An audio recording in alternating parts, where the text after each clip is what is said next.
He searched for nooks and crannies in the lodge where explosives might be hidden. The FBI had no descriptions to go on, no photographs, only that the assassin was in his late 50s. Unfortunately, that meant Alex was surrounded by potential suspects mingling within the party. The lodge was one giant room with floor-to-ceiling windows facing one of the resort's mountains. The other 3 walls were decorated to resemble a log cabin, a luxury multi-million-dollar one. At his 2 o'clock, a man with eyes darting left and right hastily made his way across the room. Under 5'10", the man was average in height and looks. Early 30s, he would have blended in if his right hand hadn't been clenched in a tight fist. Either the man planned to punch someone, or he was carrying the flash drive. "I heard we talk to you if we want a special order." An elderly woman stepped in front of his station, blocking his view. Alex looked over her shoulder. "Yes, shortly. I believe we're out of—" He lost his train of thought as his gaze tracked the man's path.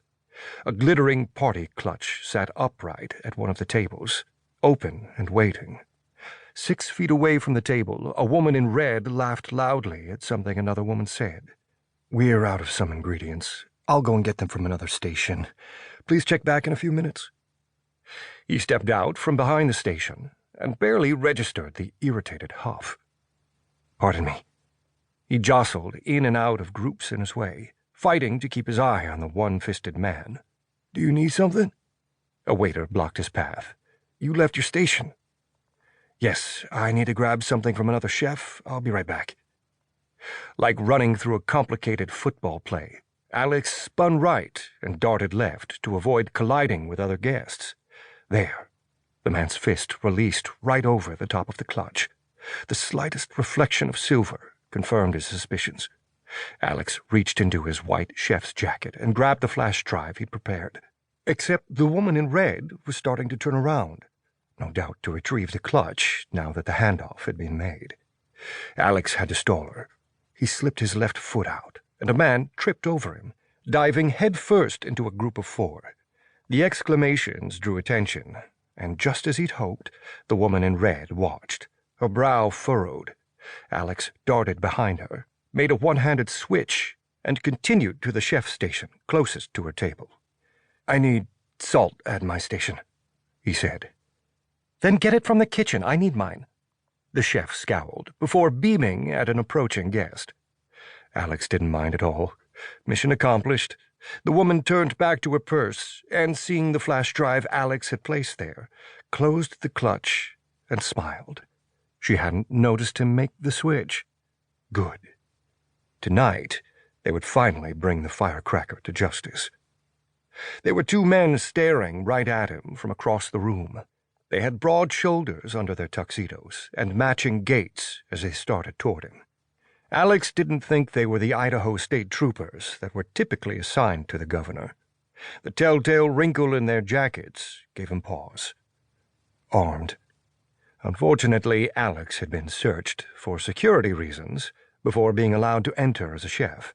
His own gun was still in the car. He darted toward the north wall, making his way around the attendees to get back to his station. A quick look over his shoulder confirmed the men were coming for him. He needed to get the flash drive somewhere safe, in case they were associates of the firecracker. A woman with caramel hair down to her shoulders, dressed in a shimmering silver gown and strappy heels he'd never imagined she'd be caught dead in, stepped into the light. Violet Sharp, his partner's widow. Rick Sharp had been killed by the firecracker 2 years ago. Violet's face blanched at the sight of him, but she didn't raise a hand or an arm in greeting. Thankfully, she knew better. Violet had never been the type to attend ritzy political fundraisers, but grief changed people. He'd also never seen her without her canine search and rescue dog by her side. She blinked rapidly and broke the unspoken connection, turning away to offer a tight smile to a tall, athletic-looking man who embraced her and gave her a little too friendly kiss to the cheek. Alex had hesitated too long. The 2 men had almost reached him.